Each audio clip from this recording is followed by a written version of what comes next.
আসসালামু আলাইকুম প্রিয় ভাইয়া ও আপুরা। এই ভিডিওতে আমরা নবম দশম শ্রেণীর গণিত বইয়ের দ্বিতীয় অধ্যায় সেট ও ফাংশন নিয়ে আলোচনা করব এবং এখানে স্টেপ বাই স্টেপ প্রতিটা টপিক ধরে ধরে প্রতিটা পেজে পেজে যা যা সমস্যা আছে সবগুলোকে আমরা সমাধান করব, যাতে করে তোমাদের আর কোনো টপিকে কোনো রকমের ঝামেলাই না থাকে এবং প্রতিটা টপিক যেন তোমরা বুঝতে পারো। একইভাবে আমরা প্রথম অধ্যায় অর্থাৎ বাস্তব সংখ্যারও একটা ফুল ভিডিও দিয়ে দিয়েছি, সেটাও তোমরা দেখে নিতে পারো। ডেসক্রিপশনে লিংক দিয়ে দিয়েছি এবং নবম দশম শ্রেণীর গণিত নামে একটা প্লেলিস্ট তৈরি করেছি, যেটার লিংকও ডেসক্রিপশনে দেওয়া আছে। এখানে আমরা তোমাদের নবম দশম শ্রেণীর গণিতের প্রতিটা অধ্যায়ের উপর এরকম ফুল রিভিউ ক্লাস দিব, যেখানে তোমরা পুরো অধ্যায় সম্পর্কে এরকম ডিটেইলস এই step by step topic by topic ধারণা পেয়ে যাবে।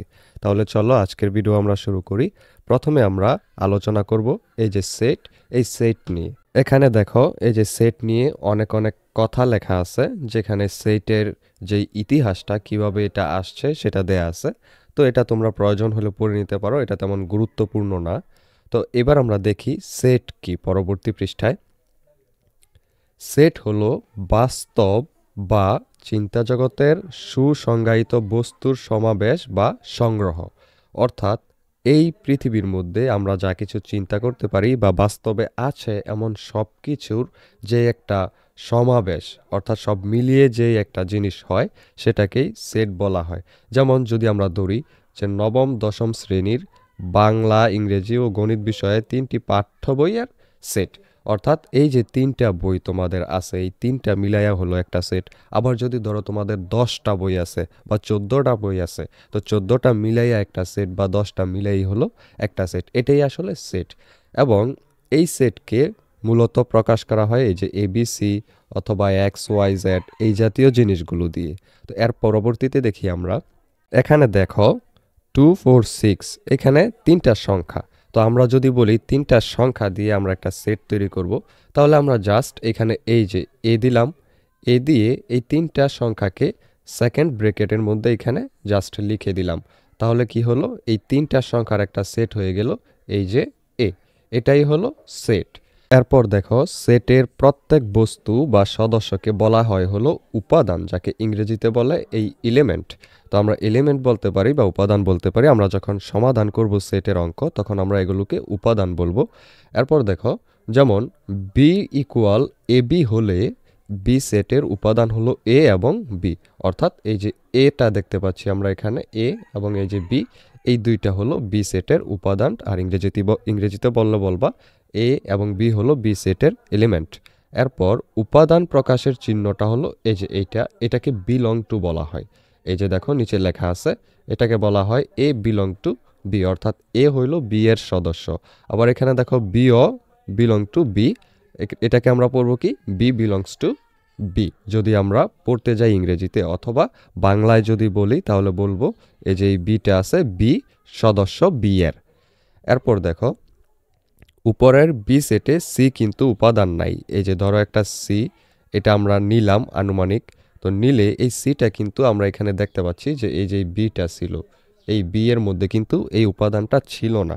যেহেতু ছিল না তাই আমরা বলবো হলো C not belongs to B. এই যে বিলংস টু চিহ্নটা, এটার উপরে যখন এরকম একটা দাড়ি দেওয়া থাকবে সোজা, তখন এটাকে আমরা পড়বো নট বিলংস টু, অর্থাৎ সি বি এর সদস্য নয়।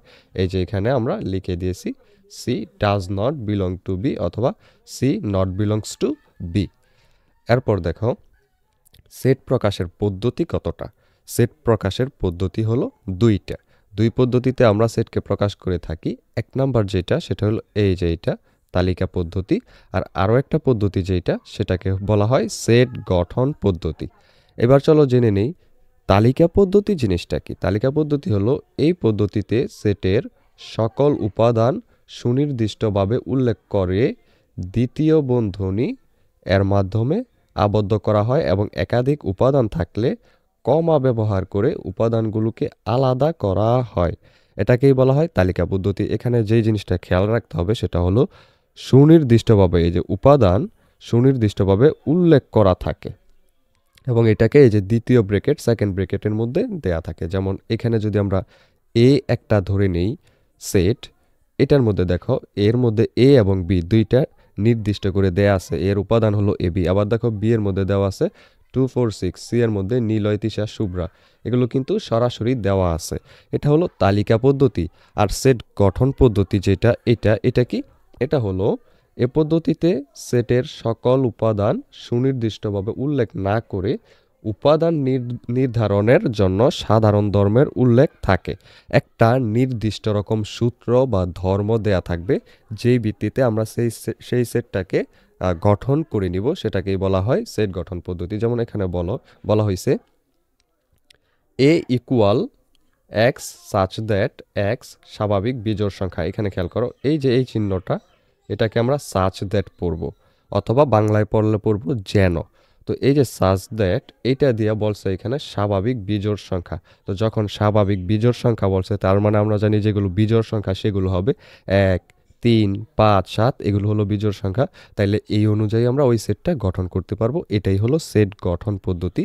এরপর বি নাম্বার দেখো, আবার বলছে যে এক্স সাচ দ্যাট এক্স নবম শ্রেণীর প্রথম 5 জন শিক্ষার্থী, অর্থাৎ নবম শ্রেণীতে যারা পড়ে 1 থেকে 5 পর্যন্ত যাদের রুল, তাদেরকে বোঝানো হয়েছে। তার মানে আমরা কিন্তু বুঝে ফেলছি বিষয়টা। তো এখানে এই যে এই চিহ্নটাকে কি বোঝানো হয়, যেন, এটাকে ইংলিশে বলা হয় এই যে সাচ দ্যাট। এটা আমরা এখানে তোমাদেরকে জানিয়ে দিলাম, যখন আমরা পড়বো সেট, তখন যখন সমাধান করব তখন কিন্তু আমরা এগুলো ওইখানে দরকার হবে। এরপর দেখো এখানে দেয়া আছে একটা উদাহরণ 1। এখানে বলা হয়েছে এর মান হলো 7, 14, 21 এবং 28। এটাকে বলা হয়েছে সেট গঠন পদ্ধতিতে প্রকাশ করো। এখানে কিন্তু আমাদেরকে তালিকা পদ্ধতিতে দেয়া আছে। আমরা কিন্তু এখানে বুঝতে পারতেছি যে এই যে তালিকা পদ্ধতি, মানে আমরা এখানে দেখে আসছি যে নির্দিষ্ট তথ্য দেয়া থাকে। তাইলে এখানে দেখো এই যে এগুলো কিন্তু নির্দিষ্ট তথ্য দেয়া। এই তথ্যগুলোকে আমরা গঠন পদ্ধতিতে নিব, অর্থাৎ একটা রুলস অনুযায়ী কি নির্দিষ্ট একটা নিয়ম ফলো করে, সেটাই আমরা এখন দেখব। তাহলে সমাধানের ক্ষেত্রে আমরা আগে লিখব এ সেটের উপাদানসমূহ হলো 7, 14, 21, 28। এখানে দেখো প্রত্যেকটি উপাদান 7 দ্বারা বিভাজ্য, অর্থাৎ 7 দিয়ে প্রতিটা উপাদানকে ভাগ করা যায়। তার মানে বুঝতে পারতাছি এখানে 7-এর নামতা অনুযায়ী এটা আগাইছে। দেখো 7, 14, 7, 2, 14, 7, 3, 21, 7, 4 হলো 28। তার মানে এটা নামতা অনুযায়ী আগাইছে। এই কারণে আমরা লিখব অর্থাৎ 7-এর গুণিতক এবং 28-এর বড় নয়। এখানে জিনিসটা আমরা দেখতে পাচ্ছি যে যেই তথ্যগুলো দেওয়া আছে, এটা 28 পর্যন্ত গিয়ে থেমে গেছে, 28-এর পরে আর বাড়েনি, এবং এটা হলো 7-এর নামতা অনুযায়ী আগায়। এই কারণে আমরা লিখব এটা হলো 7-এর গুণিতক এবং 28-এর বড় নয়।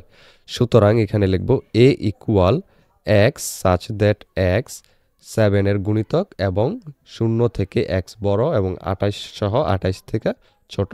এইটা হলো এটার গঠন পদ্ধতি। আবার দেখো সব সময় এখানে নিয়মের মধ্যে সেকেন্ড ব্রেকেট দিয়ে x সাচ দ্যাট x লিখে নিবে আগে। এটা হলো নিয়ম সব সময়। এই যে দেখো এখানে কিন্তু আমরা এই যে সাচ দ্যাটটা এখানে দেখাইছিলাম, এই যে এখানে।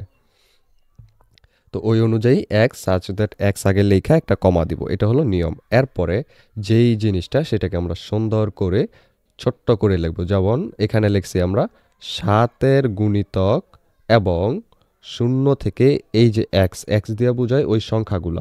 তো এই সংখ্যাগুলো হলো 0 থেকে বড় এবং 28 সহ 28 থেকে ছোট। যখন এই যে এই চিহ্নটা থাকবে, এখানে যে চিহ্নটা দেখতে পাচ্ছ, এই চিহ্নটা খেয়াল রাখবা, যেটাকে কোনি মারে আর কি, যেটাকে কোনি মারে সেটা হলো ছোট, আর যেটার দিকে হা করে থাকে সেটা হলো বড়। তাইলে 0 থেকে xটা হলো বড়। আবার দেখো xকে এখানে কোনি মারছে, এটা তার মানে 28 থেকে ছোট। এবং যখন এই চিহ্নটার নিচে এরকম একটা সোজা দাড়ি দেয়া থাকে, তার মানে বোঝানো হয় ওইটা সহ ওইটা থেকে ছোট। তাহলে এটা আমরা এখানে পেরে গেলাম।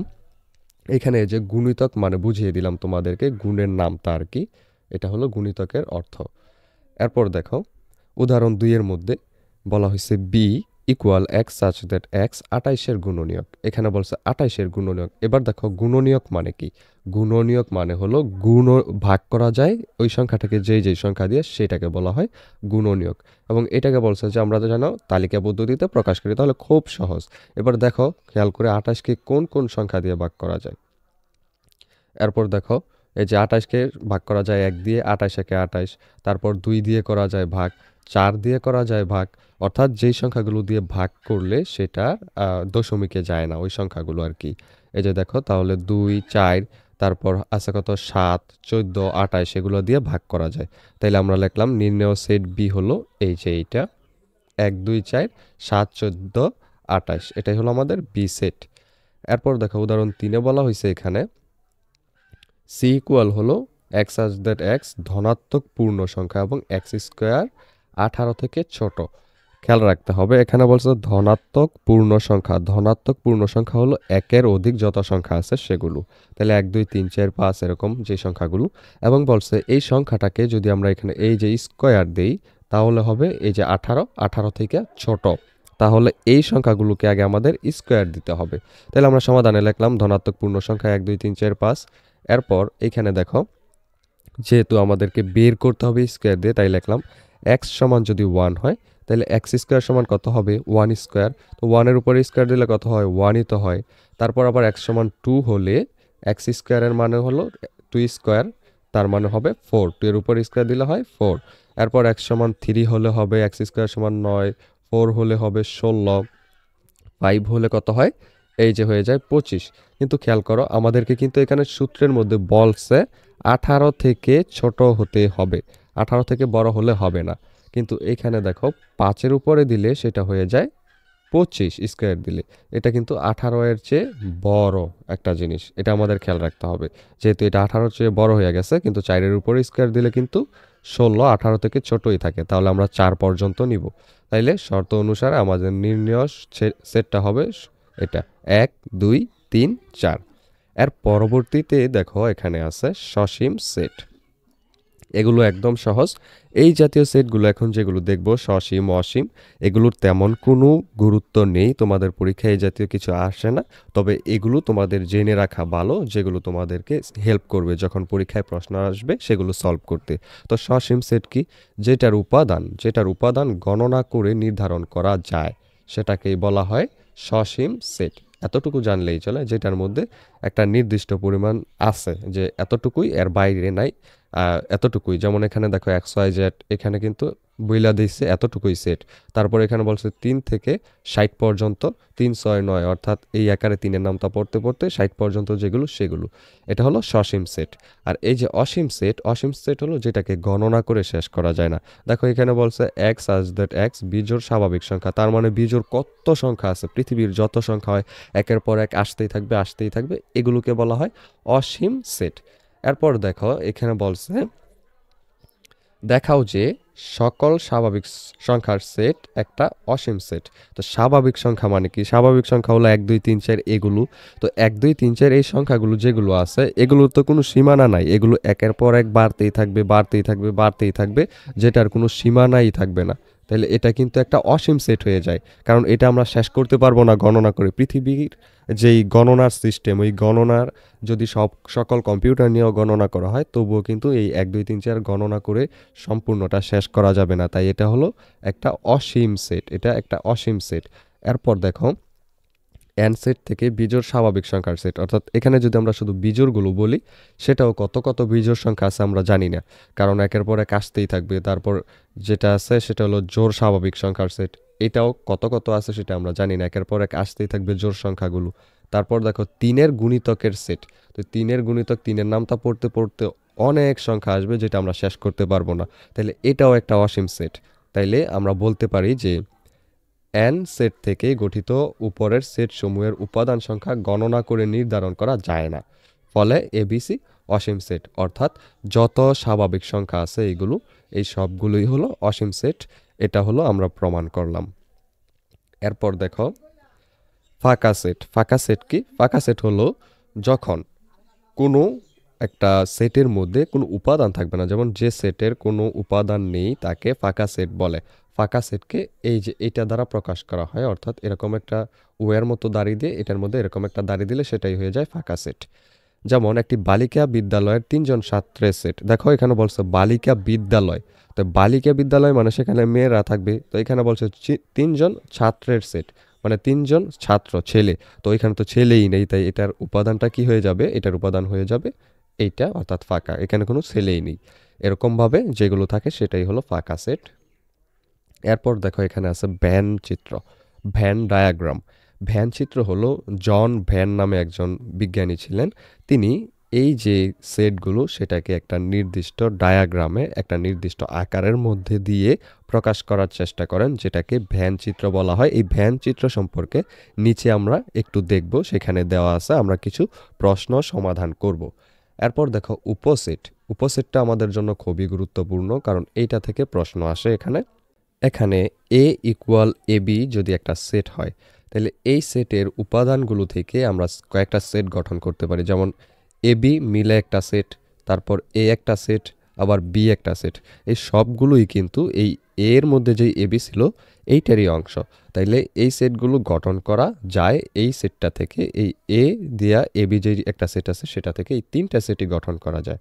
আবার কোনো উপাদান না দিয়ে এই যে একটা ফাঁকা সেট গঠন করা যায়।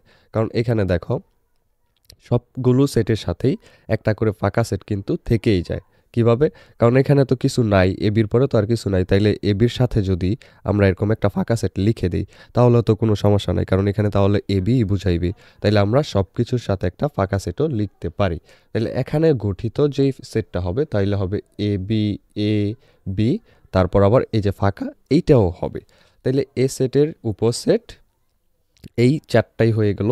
সুতরাং কোনো সেট থেকে যতগুলো সেট গঠন করা যায় এদের প্রত্যেকটি সেটকে ওই সেটের উপসেট বলে। তাইলে আমরা উপসেট বলতে কি বুঝলাম? এই যে সেটটা ছিল এই এ থেকে আমরা যেই চারটা সেট গঠন করতে পারছি এই সবগুলোই হলো এইটার উপসেট। এবং উপসেটকে প্রকাশ করা হয় এই যে এই চিহ্নটা এরকম উল্টাভাবে ইউ দিয়ে নিচে একটা দাড়ি দিলে এটাকে উপসেট বোঝায়। এরপর দেখো এই যে এই চিহ্নটা সবগুলো সেটের উপসেট। যে কোনো সেট আছে পৃথিবীতে, যত সেট আছে সবগুলো সেটের উপসেট এটা সবসময় থাকে। কারণ একটু আগেই বললাম কোনো কিছু নাই, এই যে এর মধ্যে কোনো কিছু কিন্তু নাই এ বি এর ছাড়া। তাইলে এখানে একটা ফাঁকা যদি লিখে দেই তার মানেও সেখানে কোনো কিছু নাই, এটাই বোঝায় এ বি ছাড়া। তাই সবসময় প্রতিটা সেটের সাথেই ফাঁকা একটা সেট থেকে যায়। এবার দেখো এইখানে পি এর মান হলো 1 2 3 যদি আমরা ধরি, এবং কিউ এর মান যদি 2 3 ধরি, এবং আর এর মান যদি 1 3 ধরি, তাহলে আমরা দেখতে পারবো এই যে পি এর মধ্যে 1 2 3 ছিল, কিউ এর মধ্যেও কিন্তু এই যে 2 3 আছে যেটা এখানে আছে, আবার এই যে আর এর মধ্যে 1 3 আছে যেটা এখানে আছে। তাইলে কি আমরা বলতে পারি না যে পি, কিউ এবং আর প্রত্যেকে পি এর উপসেট? অর্থাৎ যেহেতু এগুলোর তথ্য এখানে পি এর মধ্যেও আছে, তাই এগুলো হলো উপসেট হলো কিসের? পি এর। এখানে এই যে পি উপসেট পি দিতে পারি কারণ পি এর একই। তারপর কিউ উপসেট পি কারণ কিউ এরগুলো পি এর মধ্যে আছে। আবার আর উপসেট পি কারণ আর এরগুলোও পি এর মধ্যে আছে। এরপর দেখো প্রকৃত উপসেট কি সেটা আমরা দেখে নিই। প্রকৃত উপসেট হলো কোনো সেট থেকে গঠিত উপসেটের মধ্যে যে উপসেটগুলোর উপাদান সংখ্যা প্রদত্ত সেটের উপাদান সংখ্যা অপেক্ষা কম এদেরকে প্রকৃত উপসেট বলে। এটা আমরা উদাহরণ দিয়ে বুঝে নিই। যেমন এইখানে দেখো 3 4 5 6 একটা উপসেট এবং বি এরটা হলো 3 আর 5।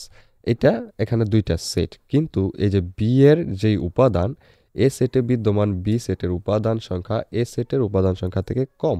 কেন? এইখানে আছে দেখো এই যে চারটা, আর এখানে আছে কয়টা? দুইটা। যেহেতু এটা থেকে এটা কম তাই এটারটা হলো প্রকৃত উপসেট। তাইলে আমরা এটা লিখতে পারি যে বি এর একটি প্রকৃত উপসেট, অথবা বি উপসেট, বা ইংলিশে যদি বলো এটাকে পড়বা হলো সাবসেট। এটাকে সাবসেট বলা হয় ইংরেজিতে, SUBSET, বি সাবসেট এস। এই সাবসেটের চিহ্নের মধ্যে নিচে আর দাড়িটা থাকে না। তারপর দেখো এখানে একটা খেয়াল রাখার বিষয়, এটা হলো এই যে ফাঁকা সেট যে কোনো সেটের প্রকৃত উপসেট, অর্থাৎ পৃথিবীর সকল সেটেরই প্রকৃত উপসেট হিসেবে এই ফাঁকা সেটটা থাকে। এরপর দেখো উদাহরণ 5-এর মধ্যে এখানে বলা হয়েছে পি ইকুয়াল XYZ এর উপসেটগুলো লিখো এবং সেগুলো থেকে প্রকৃত উপসেট বাছাই করো। আচ্ছা, তাহলে আমরা এটা লিখি। আগে দেওয়া আছে যে পি সমান হলো XYZ, এরপর পি এর যেই উপসেটগুলো আছে আমরা জানি সেগুলো লিখবো। সেগুলো কি? প্রথমে আমরা এই যে পুরোটাই লিখবো, এরপর আলাদা আলাদা একটার সাথে আরেকটা মিলিয়ে লিখবো। যেমন এক্স এর সাথে ওয়াই লিখবো, আবার এক্স এর সাথে জেড লিখবো, তারপর আবার ওয়াই এর সাথে জেড লিখবো, তারপর এক্স ওয়াই জেড এটা আলাদা আলাদা লিখবো। তাইলে লিখলাম এক্স ওয়াই, তারপর এক্স জেড, তারপর ওয়াই জেড, এরপর এক্স ওয়াই জেড আলাদা, এবং সবগুলো যেহেতু একটা ফাঁকা সেট থেকেই যায় তাই আমরা এই যে ফাঁকা সেটটাও লিখে দিলাম উপসেট হিসেবে। এরপর দেখো পি এর প্রকৃত উপসেট কোনগুলো হয়, আমরা একটু আগেই দেখছি যে যতগুলো উপাদান পি এর মধ্যে থাকবে সেগুলো থেকে কম যেগুলো সেগুলোই হলো প্রকৃত উপসেট। তার মানে এই যে দেখো এটা যেটা প্রথম আমরা লিখলাম এইটা আর উপরেরটা কিন্তু সেম সেম মিলে গেছে। তার মানে এটাকে কি করব, এখন আমরা এটাকে আমরা বাদ দিয়ে বাকি যেগুলো পাইলাম এখানে এই সবগুলোই হলো প্রকৃত উপসেট। তাইলে আমরা সেগুলো লিখে দিলাম, এই যে এক্স ওয়াই ওয়াই জেড এই সবগুলো হলো প্রকৃত উপসেট। তাইলে দেখো এখানে আমরা একটা সুন্দর মজার জিনিস পাইছি। যদি আমাদেরকে টিক চিহ্নের মধ্যে বলা, অনেক সময়ই টিক চিহ্নের মধ্যে আসে, এটা আসেই যে উপসেটের সংখ্যার যেই সূত্র সেটা কি, সেটা হলো এই যে 2n, খেয়াল রাখবা এটা হলো 2n, এবং প্রকৃত উপসেট যেটা সেটা হলো 2n-1। এটা দিয়ে অনেক অঙ্ক আসে তোমাদের খ বা গ নাম্বারে, 4 নাম্বারের জন্য এটা আসবেই যে 2n কে সমর্থন করে।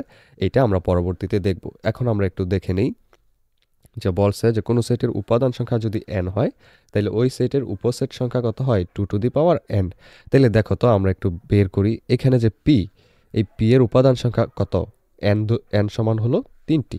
দেখো 3টি কিন্তু x y z 3টা। তাহলে এখানে আমাদের উপসেট সংখ্যা কয়টা বের হবে বলো তো, এই যে n সমান 3 হলে 2n হবে আমাদের উপসেট সংখ্যা। তাহলে 2 এর উপরে কত হবে, n এর জায়গায় 3, তাহলে 2 এর উপরে 3 দাও হবে হলো 8। তাহলে দেখো তো এটার উপসেট সংখ্যা কয়টা হয়েছে, এই যে 1টা 2টা 3টা 4টা 5টা 6টা 7টা, এই হলো 8টা। দেখছো সবগুলো মিলে যায়। আর হবে এই যে প্রকৃত উপসেট যেটা একটা কম হবে 2n-1, তাহলে 8 থেকে যদি 1 বিয়োগ দেই সমান হবে 7। এটাই হলো এটার প্রকৃত উপসেট। দেখো এই যে 1টা 2টা 3টা 4টা 5টা 6টা 7টা, এই হলো অ্যান্সার। তো এগুলো অবজেক্টিভে আসে, একটু খেয়াল করে সেখানে দিয়ে দিবে। আমরা তো পরবর্তীতে আবার অবজেক্টিভ নিয়ে আলাদা একটা ভিডিও আনবো, অবশ্যই চ্যানেলটি সাবস্ক্রাইব করে দাও সেটা পেতে হলে।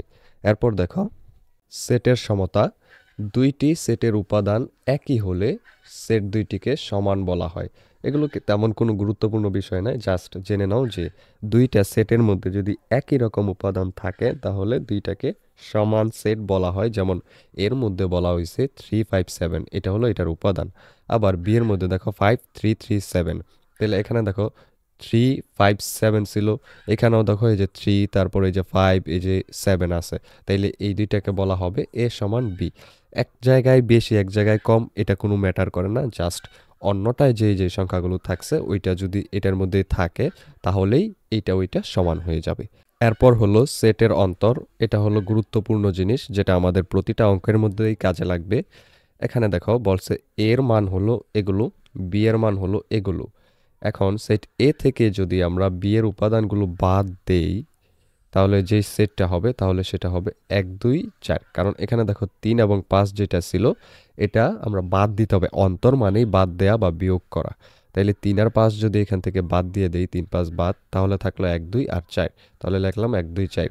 এবং লেখা হয় হলো এই যে এইভাবে a বাই b অথবা a মাইনাস b অথবা a বাদ b, এটাকে পড়া হয় হলো a বাদ b, আর এটাকে লেখা হয় এই যে এরকম দুইভাবে মাইনাস দিয়ে অথবা এরকম ভাগের মতো চিহ্ন দিয়ে। তাইলে আমরা যদি এখন বের করি এটা গাণিতিক উপায়ে, তাইলে a মাইনাস b সমান হবে এরকম এই তথ্যটা। এটা থেকে জাস্ট এই যে 3 আর 5, এটা আমরা জাস্ট এই যে 3 5 বাদ দিব, তাহলে যেটা থাকে সেটাই আমরা এখানে লিখে দিব। এরপর দেখো উদাহরণ 6 এর মধ্যে বলা হয়েছে একই নিয়মে, বলছে যে x such that x 12 এর গুণনীয়ক সমূহ, আর q এর মান বলছে যে 3 এর গুণিতক এবং 12 থেকে ছোট হতে হবে, 12 সহ 12 থেকে ছোট। তাহলে পি এরটা আমরা বের করে নেই। গুণনীয়ক মানে আমরা একটু আগেই দেখে আসছি যে ভাগ করা যায় যে সংখ্যা দিয়ে সেগুলোকেই গুণনীয়ক বলে। তাহলে 12 এর গুণনীয়কগুলো কি কি, 1 2 3 4 6 12, কারণ 12কে আমরা এই সংখ্যাগুলো দিয়ে ভাগ করতে পারি। এরপর তাইলে পি এর মানটা আমরা এটা পেয়ে গেলাম। তারপর কিউ এর মানটা আমরা বের করে নেই। কিউ হলো এক্স এর গুণিতক, গুণিতক মানে আমরা জানি এই যে নামতা, এই যে 3 এর নামতা বলছে 3 এর গুণিতক যেহেতু, তাইলে আমরা নামতা পড়তে থাকি 3 3 একে 3 3 2 6 3 3 9 3 4 12। এখানে দেখো 12 পর্যন্ত বলছে, 12 সহ 12 থেকে ছোট, তাইলে আর আমরা আগাইতে পারবো না, এতটুকুতেই থেমে যেতে হবে। যখন এই চিহ্ন দিছে তখন আমরা 12 সহ ধরবো, যদি এই চিহ্ন না দিত তাহলে 12 ছাড়া ধরতাম। এরপর দেখো কিউ এর মানটা তাহলে এইটুকু হয়ে গেল। তাহলে পি মাইনাস কিউ এর মানটা কি বের হবে? পি মাইনাস কিউ মানে হলো এই পি থেকে কিউ এর মানটা বাদ দাও। তাহলে এখানে দেখো 3, 6, 9, 12 এগুলো বাদ দিয়ে দিতে হবে। 3, 6, 9 তো নাই, তাইলে 12। তাইলে এই তিনটা বাদ দিলে থাকে হলো 1, 2 আর 4। তাহলে আমাদের অ্যান্সারটা হবে 1, 2, 4। এখানে খেয়াল রাখবা, দেখো এখানে কিন্তু 9 নাই, এখানে 9 আছে, এখানে 9 নাই, তারপরও কি এই 9টা কিন্তু এখানেরগুলো বাদ হয়ে যাবে। জাস্ট এইখানে যেগুলো ছিল এইখান থেকে, এই যে এখান থেকে এইখানের মানগুলো বাদ দেওয়ার পর শুধুমাত্র এইখানে যেগুলো থাকবে সেগুলোই হবে অ্যান্সার। তাহলে আমাদের এখানে শুধু আছে 1, 2, 4। এই যে 1, 2 এবং 4, সেটাই আমরা অ্যান্সার লিখে দিলাম। তাহলে নির্ণয় সেটটা আমাদের হয়ে গেল হলো এইটা। এরপর দেখো সার্বিক সেটকে বলা হয় ইউনিভার্সাল সেট ইংরেজিতে, এবং এটাকে প্রকাশ করা হয় এই যে এখানে দেখতেছো এই ইউ দ্বারা এটাকে প্রকাশ করা হয়। ইউ মানেই হলো ইউনিভার্সাল। এটা কাজে লাগে হলো যখন আমরা সৃজনশীল করতে যাব তখন, কারণ ওইখানে ইউ এর একটা নির্ধারিত মান দেওয়া থাকবে, ধরো 1 থেকে 8 পর্যন্ত সংখ্যা বলে দেওয়া থাকবে, এবং এইটার আন্ডারেই বাকি আরও যেই সেটগুলো A B C X Y Z আকারে থাকবে, সেই সেটগুলোর সংখ্যা যেগুলো উপাদান থাকবে ওইগুলো এই ইউ এরই একটা সেট থাকবে, মানে ইউ এর মধ্যে যেই সংখ্যাগুলো থাকবে সেগুলোই ওইখানে থাকবে। এরপর যে কোনো একটা কিছু সমাধান করতে বলা হবে, ওইটা আমরা একটু পরে যখন আমাদের অঙ্ক আসবে তখন আমরা জেনে নিব। এরপর দেখো পূরক সেট, এটা হলো অনেক গুরুত্বপূর্ণ। এটা হলো কমপ্লিমেন্ট ইংলিশে বলা হয় এই পূরকটাকে, এবং এটাকে প্রকাশ করা হয় এই যে এরকমভাবে এর উপরে সি দিয়ে। সি মানেই হলো কমপ্লিমেন্ট, বা যেই কোনো একটা নাম, ধরো বি একটা সেট, তাহলে বি এর উপরে যদি সি দেয় সেটা হয়ে গেল বি কমপ্লিমেন্ট। এটাও একটা কমপ্লিমেন্ট সেট এই বি এর। তারপর দেখো যখন সি এর উপরে দিবে তার মানে সিটা একটা কমপ্লিমেন্ট। এখানে এটার মানে দাঁড়ায় হলো ইউ থেকে এর মান বাদ, অর্থাৎ ইউ যে একটু আগে বললাম যে ইউনিভার্সাল একটা সেট, এই ইউনিভার্সাল সেট থেকে ওই মানটা, মানে যেটার উপরে দেওয়া থাকবে, ধরো এ দেওয়া আছে, তাহলে এর মানটা ইউ থেকে বাদ দিলে যেটা হবে সেটাই হলো এই পূরক সেটের কাজ। এরপর বি এর উপরে যদি দেই তার মানে বোঝানো হবে কি ইউ মাইনাস বি, অর্থাৎ ইউনিভার্সাল সেট ইউ থেকে বি এর মান বাদ দিলে যেটা হবে সেটাই হলো এটার অ্যান্সার। এরপর দেখো সি এর ক্ষেত্রেও ইউ মাইনাস সি হবে, যেটাই থাকবে ইউ থেকে ওইটা বিয়োগ দিতে হবে। এগুলো আমরা গাণিতিকভাবে একটু পরেই দেখব। এই যে এখানে একটা অঙ্ক দেওয়া আছে, দেখো বলা হয়েছে এই যে ইউনিভার্সাল সেট, দেখো এইখানে যেই মানগুলো আছে দেখবা এইখানেও এই মানগুলো থেকেই থাকবে। তাহলে বলছে ইউ এর মান, ইউনিভার্সাল সেটটা যদি এইটা হয়, এর মানটা যদি এইটা হয়, আর বি এর মানটা যদি এইটা হয়, তাহলে এ কমপ্লিমেন্ট আর বি কমপ্লিমেন্ট নির্ণয় করো। একদম সহজ, আমরা একটু আগেই দেখলাম। এ কমপ্লিমেন্ট মানে কি ইউ মাইনাস এ, দেখো মাইনাস দাও বা এই চিহ্ন দাও, দুইটারই একই মানে বিয়োগ করব আমরা। তাহলে ইউ বাই এ দিলাম এখানে, তাহলে ইউ থেকে এর মানটা বাদ দাও, 2, 4, 6, 7 যেগুলো হয় সেগুলো শুধু বাদ দিয়ে দাও, 2, 4, 6, 7। তাহলে থাকে কি 1, 3 আর 5, তাইলে এই যে 1, 3, 5 এটাই হলো এটার অ্যান্সার। এরপর দেখো বি কমপ্লিমেন্ট একইভাবে 1, 3, 5 বাদ দিয়ে দাও, 1, 3, 5, তাহলে যেটুকু থাকে 2, 4, 6, 7 এটাই হলো এটার অ্যান্সার। তাহলে এটা অ্যান্সার হয়ে গেল, কত সহজ। এরপর দেখো সংযোগ সেট, যেটাকে বলা হয় ইউনিয়ন অফ সেট। এই সেটটাকে প্রকাশ করা হয় এরকম ইউ এর মতো একটা চিহ্ন দিয়ে, দেখো এ তারপর ইউনিয়নস এটা চিহ্ন, তারপর হলো বি, এটাকে বলা হয় ইউনিয়ন চিহ্ন। তো এইটা দিয়ে প্রকাশ করা হয়, এবং এইটার মানে কি জানো? এইটার মানে হলো এর মধ্যে যে সংখ্যাগুলো আছে, বি এর মধ্যে যেগুলো আছে সবগুলো থেকেই একটা একটা করে সব উপাদান নিব, তাহলে যেই সেটটা হবে সেটাই হলো এই সেটের মানেটা। তাহলে দেখো আমরা একটু নিচে যাই, এখানে পড়া হবে হলো বি অথবা এ ইউনিয়ন বি, এখানে যেটা আছে এ ইউনিয়ন বি পড়বো এটাকে। এরপর দেখো বি ইউনিয়ন এ যদি থাকে তাহলে ওইটাকেও আমরা বি ইউনিয়ন এ পড়বো। এখানে দেখো একটা 8 উদাহরণ দেওয়া আছে, এখানে বলা হয়েছে সি এর মান হলো 3, 4, 5 এবং ডি এর মানটা হলো 4x, 4, 6, 8। এখন আমাদেরকে সি ইউনিয়ন ডি নির্ণয় করতে বলা হয়েছে, তাহলে আমরা লিখব দেওয়া আছে সি সমান এইটা এবং ডি সমান এইটা। এরপর সি ইউনিয়ন ডি সমান হলো এই সি এর মানটা লিখব, তারপর ইউনিয়ন চিহ্ন দিয়ে ডি এর মানটা লিখব। এইবার আমরা যখন সমাধানটা করব তখন কি করব, দুইটা থেকে সবগুলো মান থেকে একবার একবার করে সবগুলো লিখব। তাহলে দেখো এখানে 3 আছে, তাই আমরা এই যে 3 লিখলাম। তারপর দেখো 4 আছে, 4 লিখলাম। দেখো 4 কিন্তু এইখানেও আছে, এইখানেও আছে।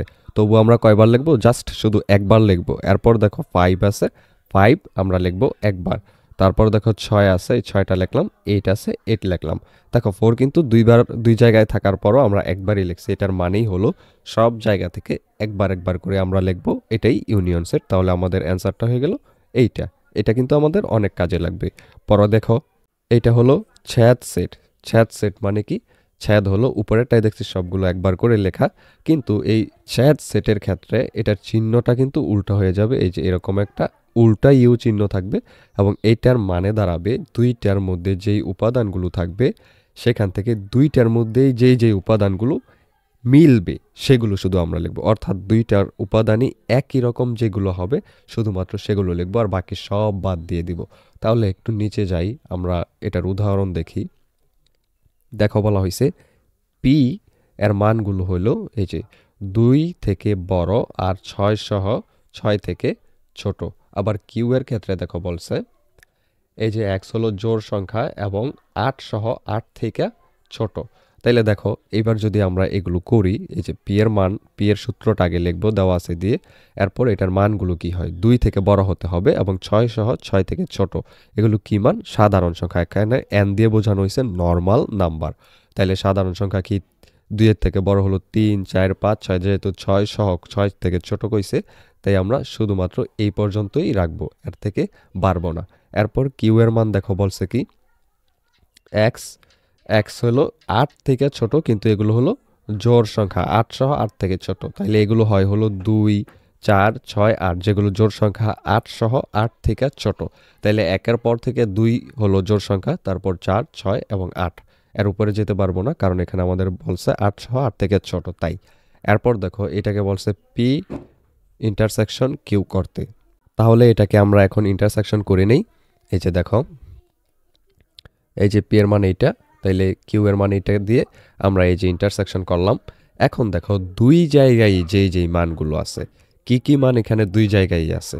দেখো এই যে 4, এই 4 কিন্তু এখানেও আছে, এখানেও আছে। আবার এই যে 6 এখানেও আছে, এখানেও আছে। এগুলো ছাড়া আর বাকিগুলো মিলে না। তাই আমরা জাস্ট অ্যান্সারের মধ্যে এই যে এইটা লিখে দেব 4 এবং 6। এই দুইটা ছাড়া যেহেতু আর কিছুই মিলে না, তাহলে এটাই হবে আমাদের অ্যান্সার। এরপর দেখো নিশ্ছেদ সেট।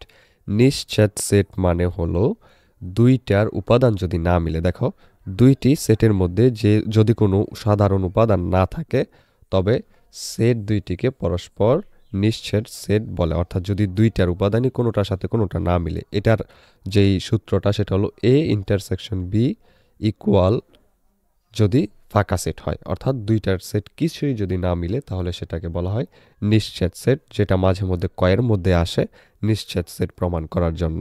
তো ওইটা আমরা একটু পরেই যখন আমরা অঙ্কগুলো করব সেখানে পাবো। এর পরবর্তীতে দেখো আসছে এখানে শক্তি সেট। শক্তি সেটকে ইংরেজিতে পাওয়ার অফ সেট বলা হয় বা পাওয়ার সেটস বলা হয়, এবং এটাকে প্রকাশ করা হলো এই যে পি অফ, তারপর ওই সংখ্যাটা দিয়ে। ধরো এ এর শক্তি সেট নির্ণয় করতে বলবে, তাহলে হবে পি অফ এ, আর যদি বি এর বলে তাহলে হবে এই যে পি অফ বি। এরকমভাবে এটাকে লেখা হয়।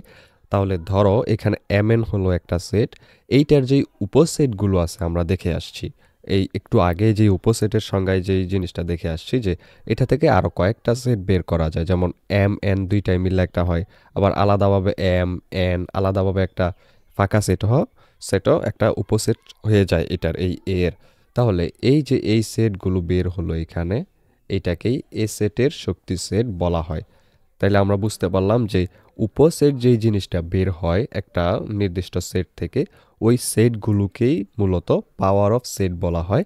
এবং এইখান থেকে আমাদের অনেক প্রশ্নে আসবে যে 2 টু দি পাওয়ার এনকে সমর্থন করে। পি অফ এ, ধরো পি অফ এ দিয়েই বলবে যে P of A 2 to the power এনকে সমর্থন করে, এটা আমাদেরকে দেখাইতে হবে। এই সমর্থন করা অঙ্কটা খ বা গ এর মধ্যে আসে। তো এটা আমরা একটু পরেই দেখতে পাবো। এখানে উদাহরণ 10-এর মধ্যে দেখো বলছে এর উপাদান হলো ফাঁকা, মানে কিছু না, শূন্য। তারপর বি এর হলো একটা, সি এর হলো দুইটা। এখন বলছে এই তিনটির শক্তি সেটগুলোর উপাদান সংখ্যা কতটা আমরা এখন নির্ণয় করব, কারণ আমরা কিন্তু একটু আগেই দেখে আসছি যে উপসেট নির্ণয় করতে গেলে আমাদের two to the power n, অর্থাৎ যতটা উপাদান থাকে এই এন এর জায়গায় যদি ওইটা বসাই দিই তাহলেই আমরা উপাদান সংখ্যাটা কত সেটা পেয়ে যাই। তাহলে ওই নিয়মেই আমরা বের করব। দেখো পি অফ এ যখন আমরা শক্তি সেট লিখবো তাহলে কিন্তু পি দিয়া ওই যেই সেটটা সেটা লিখবো, এই যে এ লিখলাম। তারপর বি এর ক্ষেত্রে যে পি দিয়া বি লিখলাম। এটাই শক্তি সেটের যেই নির্দেশ করে সেটা বোঝায় এইভাবে লিখলে। এবার দেখো আমরা লিখব এ সেটের উপাদান সংখ্যা 0 এবং শক্তি সেটের উপাদান সংখ্যা তাহলে কত হবে? 1 হবে। কারণ কি, এই যে দেখো 2 এর উপরে যদি আমরা এখন 0 বসাই, 2 এর উপরে যেই কোনো সংখ্যার উপরে যদি আমরা 0 বসাই পাওয়ার হিসাবে তাহলে সেটার মান 1 হয়। তোমরা ক্যালকুলেটরে চাপ দিয়ে দেখতে পারো যদি সায়েন্টিফিক থাকে। এবং এটা হলো সূচকের নিয়ম। সূচক লগারিদম অধ্যায়ে আমরা এগুলো দেখতে পাবো। যেই কোনো সংখ্যার উপরে 0 যদি দেওয়া হয় তাহলে সেটা হয় 1। তাহলে এখানে আমরা কত পেলাম? 1 পেলাম এটার উপাদান সংখ্যা। এরপর পি অফ ভি এর যেটা সেটার মধ্যে আমরা উপাদান সংখ্যা কয়টা পাবো বলো তো? 2টা।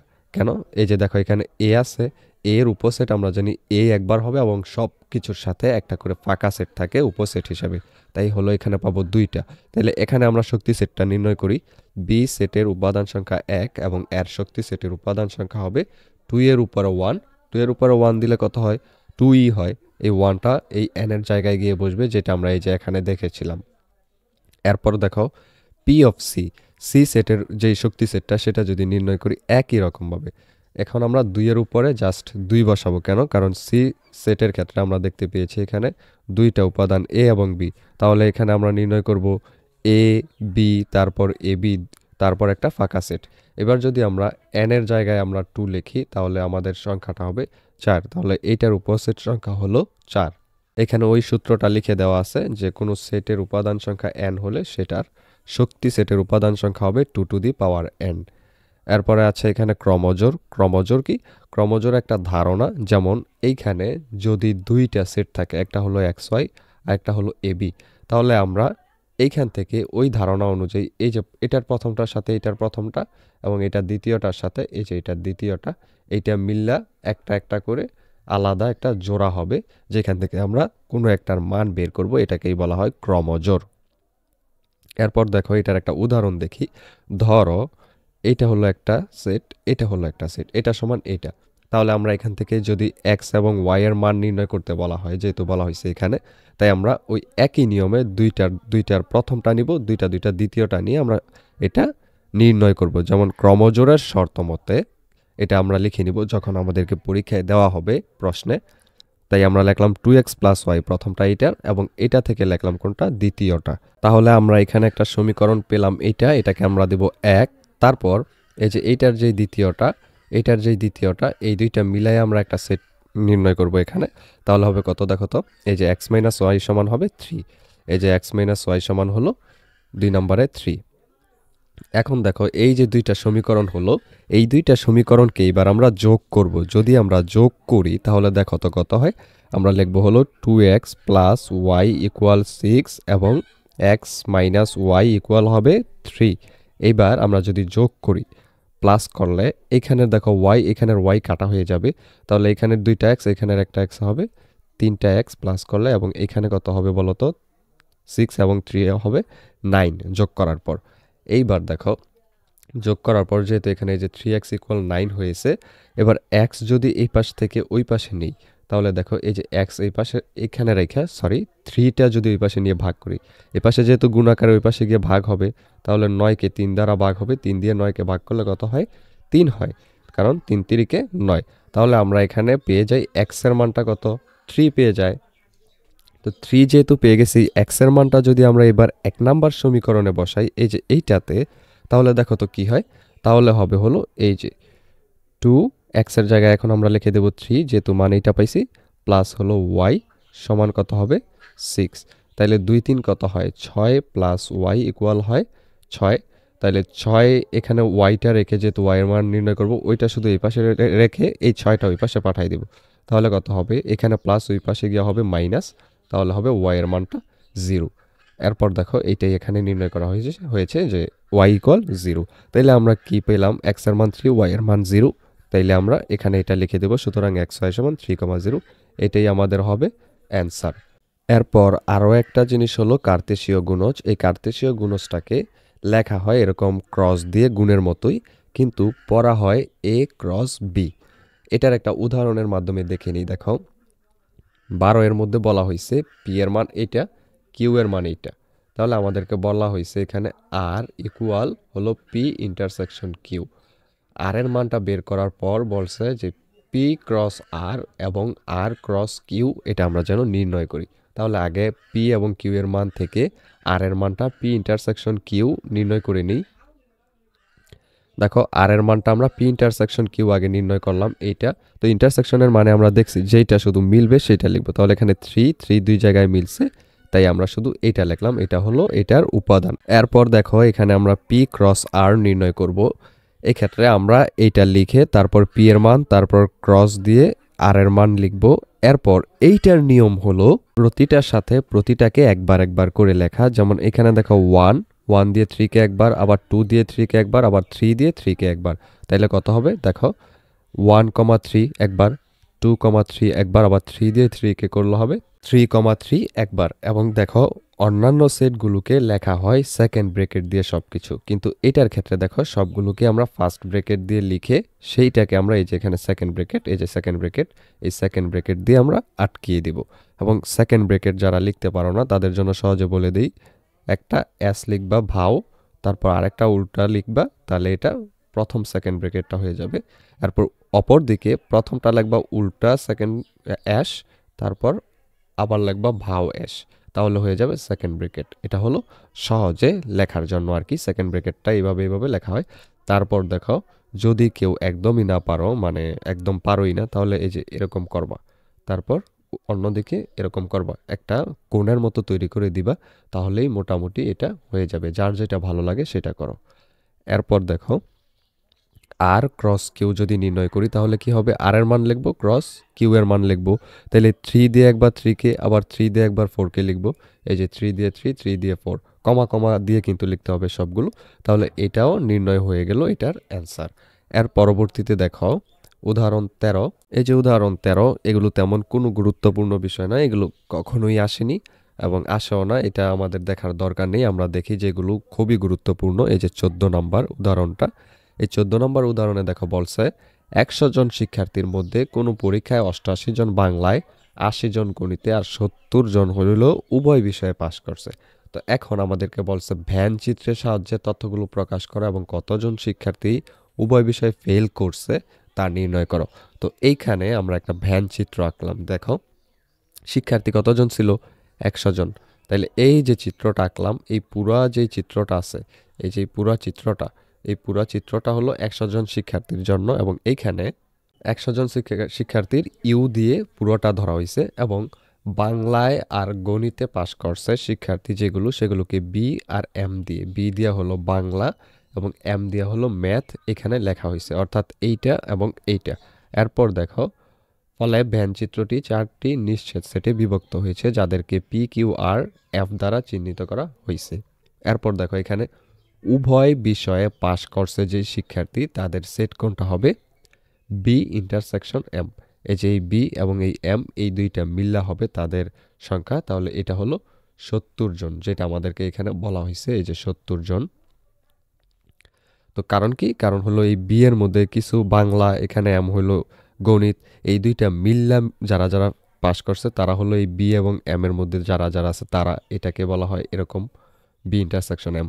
তারপর দেখো শুধু বাংলায় যারা পাশ করছে, বাংলায় যারা পাশ করছে তাদেরকে পি দিয়ে প্রকাশ করা হয়েছে, এখানে শুধু এইটুকুর মধ্যে তারা আছে। তো এখানে দেখো আমরা জানি 88 জন বাংলায় পাশ করছে। তো দুইটা থেকেই যারা পাশ করছে বাংলা এবং গণিত, তারা হলো এইখানে এই যে বি ইন্টারসেকশন এম, এটার মান কিউ এর মান। তো ওইটা দুইটাটাই আমরা এই 88 জন থেকে বাদ দেব।